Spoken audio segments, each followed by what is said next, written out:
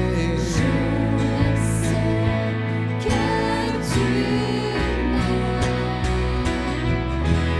À la croix je me prosterne, où ton sang coula pour moi. Aucun amour n'est plus grand. Tu as gagné sur la mort, ta gloire remplit les lieux très hauts. Rien ne peut nous séparer. À la croix je me prosterne, où ton sang coula pour moi. Aucun amour n'est plus grand. Tu as gagné sur la mort, ta gloire remplit les lieux très hauts. Rien ne peut nous séparer. Tu déchires le voile, tu traces un chemin, car tu as tout accompli. Tu déchires le voile, tu traces un chemin, car tu as tout accompli. Si tout s'effondrait devant mes yeux, tu resterais là. Je sais que tu m'aimes. Je sais que tu m'aimes. À la croix je me prosterne, où ton sang coula pour moi. Aucun amour n'est plus grand. Tu l'as gagné sur la mort, ta gloire remplit les lieux très hauts. Rien ne peut nous séparer. À la croix je me prosterne, où ton sang coula pour moi. Aucun amour n'est plus grand. Tu l'as gagné sur la mort, ta gloire remplit les lieux très hauts.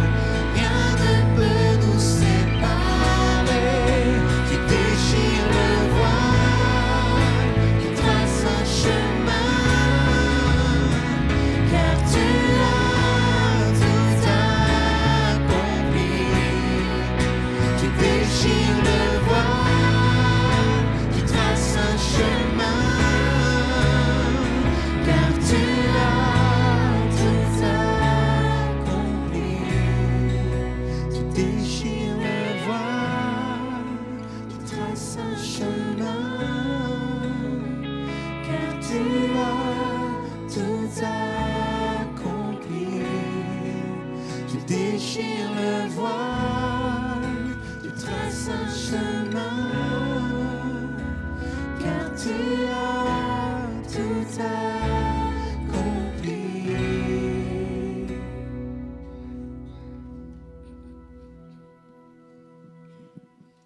L'apôtre Paul avait choisi de prêcher Christ, uniquement Christ, mais Christ crucifié. Pourtant, à l'époque, les croix n'étaient pas rares. Le long des chemins, des routes qui quittaient parfois les grandes villes, il y avait des croix. Ceux que l'on avait condamnés, ceux qui avaient été pris pour vol, pour larcin, pour meurtre, pour viol, ils étaient là, crucifiés, portant le poids de leur faute. On n'a pas mis Jésus sur une route. On l'a mis au-dessus du mont Golgotha. Il y avait sa croix et 2 brigands à ses côtés, à gauche et à droite, qui portaient le prix de leur faute. Mais Jésus, il portait le prix de nos fautes. Lui, innocent, né sans péché, ayant préservé sa pureté tout au travers de sa vie, il a pris tes péchés et les miens.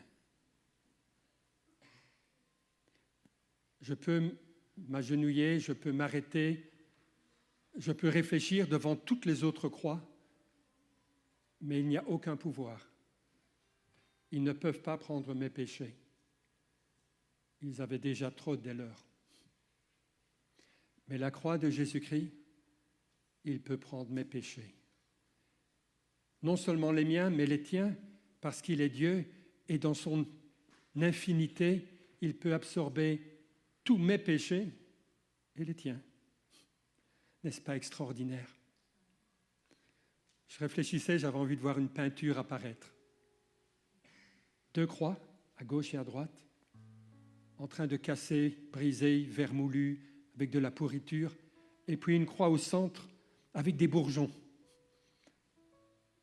Parce que la croix de Jésus-Christ, elle apporte la vie.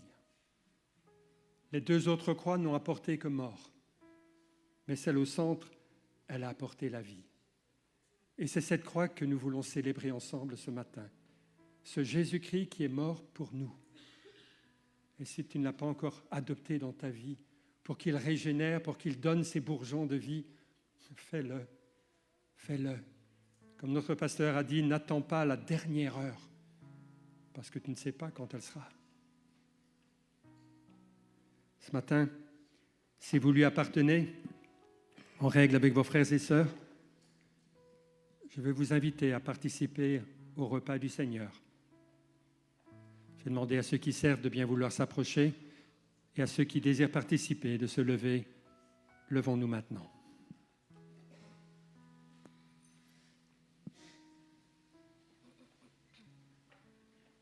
Le Seigneur, dans la nouille, il fut livré près du pain. Et après avoir rendu grâce, il le rompit et dit, « Ce pain est mon corps qui a été brisé pour vous. Mangez-en tous. »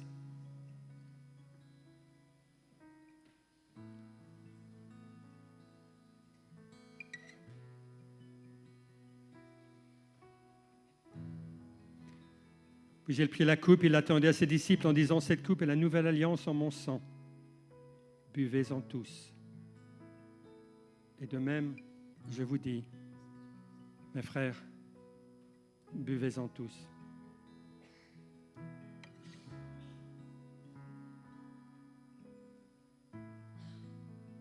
Mes frères et sœurs, buvez. Ceci est le symbole du salut que nous avons reçu.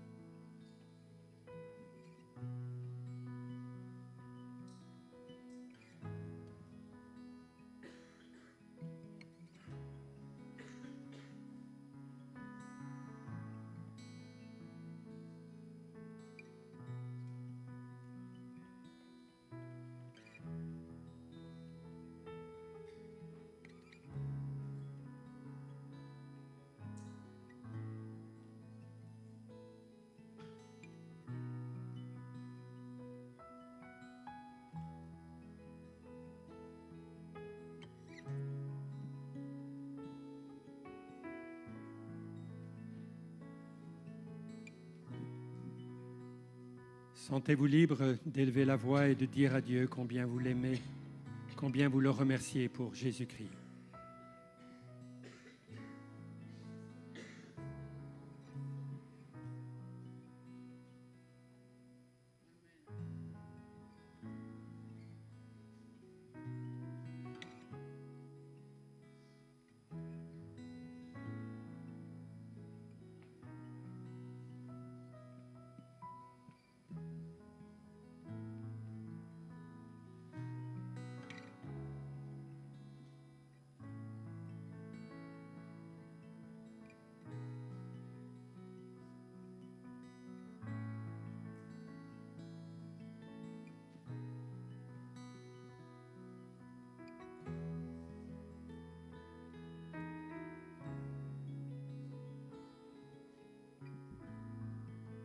Merci de ce que le voile s'est déchiré. nous ouvrant un chemin jusque dans la présence même du Père, sanctifié par la croix. Amen.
Comme les apôtres rassemblés avec leur maître, comme l'Église depuis lors, nous levons la coupe et buvons en souvenir du sang qui a coulé pour nous. Buvons.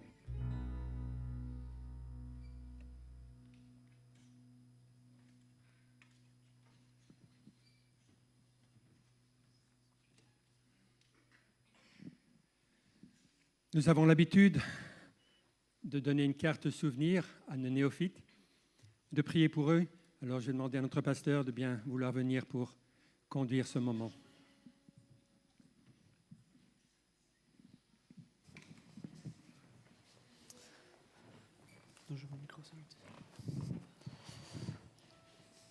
En effet, on désire vous laisser un souvenir. Mais c'est aussi mon plaisir que de pouvoir, pour chacun, vous donner un verset.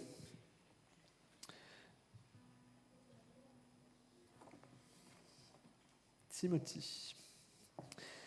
Conformément à l'ordre du Seigneur, Timothée Mours, après avoir cru au Seigneur Jésus, a été baptisé le dimanche 12 octobre 2025. Ah oui, par moi-même. Oui. Voilà le verset que j'ai choisi pour toi. 2 Timothée 1, 7 à 8, qui nous dit ceci. En effet, ce n'est pas un esprit de timidité que Dieu nous a donné, mais un esprit de force, d'amour et de sagesse. N'aie donc pas honte du témoignage à rendre à notre Seigneur, ni de moi, son prisonnier, mais souffre avec moi pour l'Évangile en comptant sur la puissance de Dieu. S'il te plaît.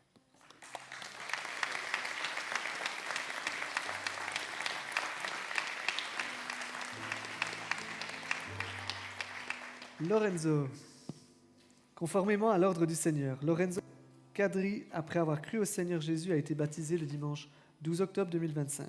Ah oui, par moi-même. Et pour toi, j'ai choisi une partie du psaume 119. Alors, j'avais pris les versets 1 à 120, mais... Enfin, non. Non, j'ai pris les versets 97 à 104, qui dit ceci. « Combien j'aime ta loi. Je la médite toute la journée. Tes commandements me rendent plus sage que mes ennemis, car je les ai toujours avec moi. Je suis plus perspicace que tous mes maîtres, car je médite tes instructions. J'ai plus d'intelligence que les vieillards, car je respecte des décrets. J'écarte mes pas de tout mauvais chemin, afin de me conformer à ta parole. Je ne me détourne pas de tes sentences, car c'est toi qui me les as enseignées. Que tes paroles sont douces pour mon palais, elles sont plus douces que le miel à ma bouche. Grâce à tes décrets, je deviens intelligent. C'est pourquoi je déteste toute voix de mensonge. »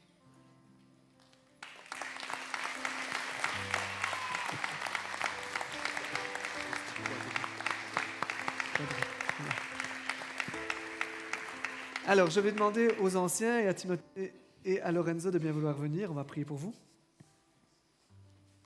Et à l'Église de bien vouloir se lever et de prier pour nos nouveaux baptisés.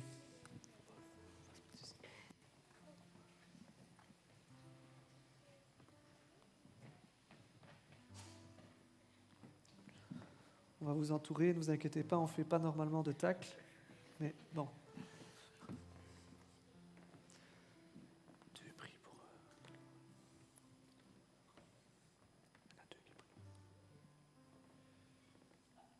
Seigneur, nous voulons d'abord te remercier parce que tu es un Dieu d'amour, un Dieu de pardon, un Dieu qui est là, Seigneur, un Dieu qui nous regarde, un Dieu qui nous aime.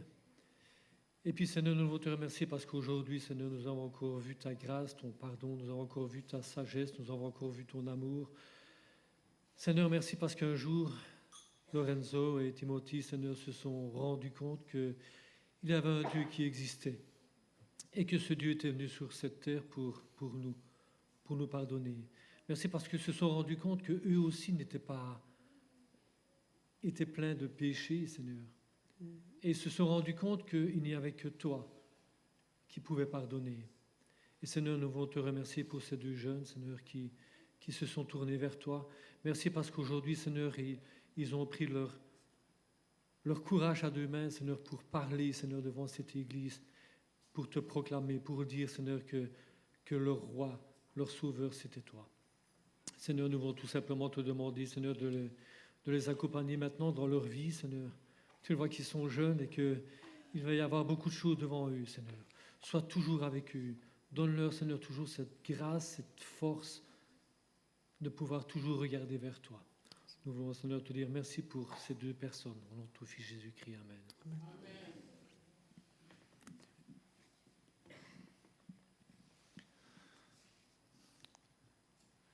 Père Céleste,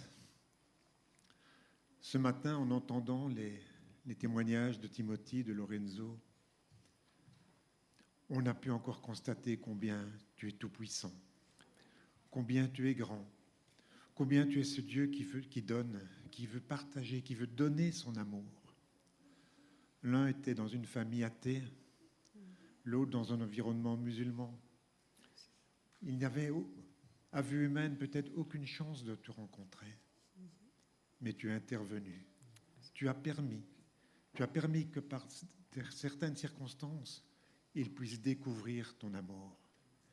Découvrir que cet amour est tout-puissant, infini, incommensurable, un amour qui donne et qui a donné son propre Fils, le Seigneur Jésus, comme nous l'avons pu le rappeler ce matin.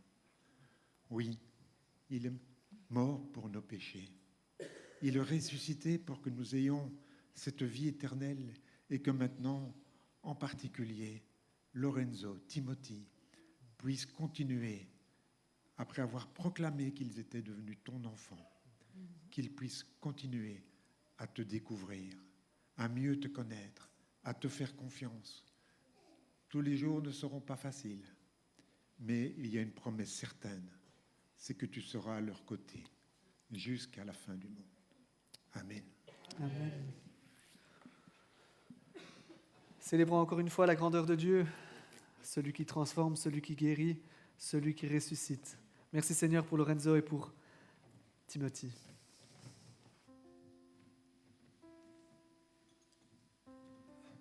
Prenons un dernier chant d'acclamation, de proclamation, le nom de Jésus.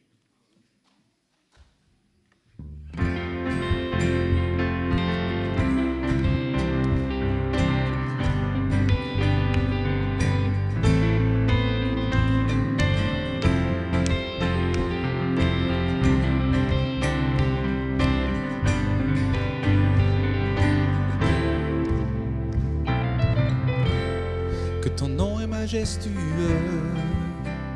Seigneur, sur toute la terre. Ton nom est fort et puissant, ton nom est glorieux et grand. En lui nous sommes sauvés. Le nom de Jésus, plus haut que tous les noms, roi des rois, roi des rois. Aucun nom n'est comme le sien. Tous les noms, Alpha, Oméga, aucun nom n'est comme le sien. Ton nom est comme un doux parfum, il verse sur mon âme, sur mon âme.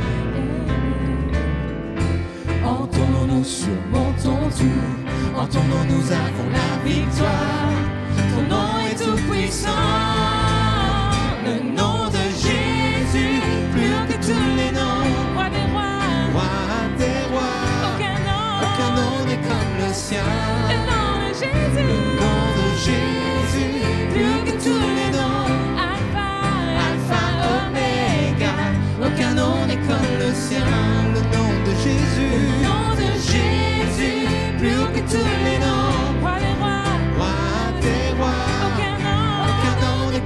sien. Le nom de Jésus. Le nom de Jésus, plus haut que tous les noms. Alpha, Oméga, aucun nom n'est comme le sien.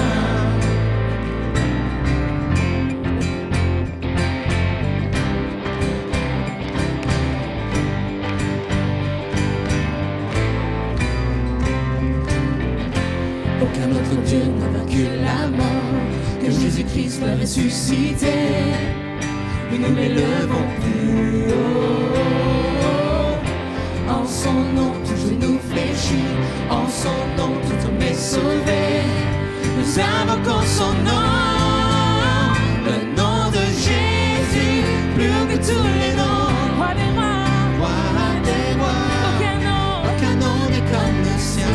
Le nom de Jésus. Le nom de Jésus, plus haut que tous les noms.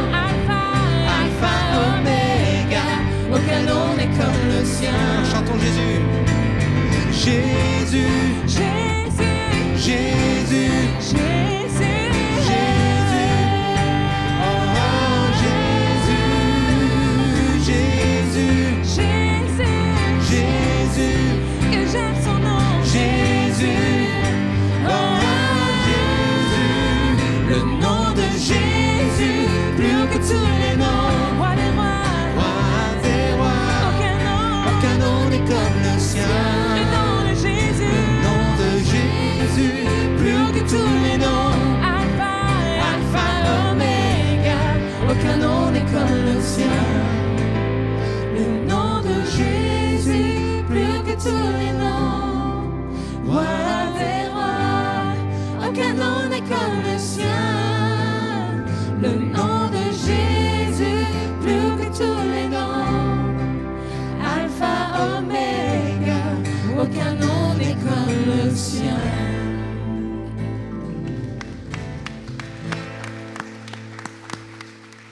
Simplement vous rappeler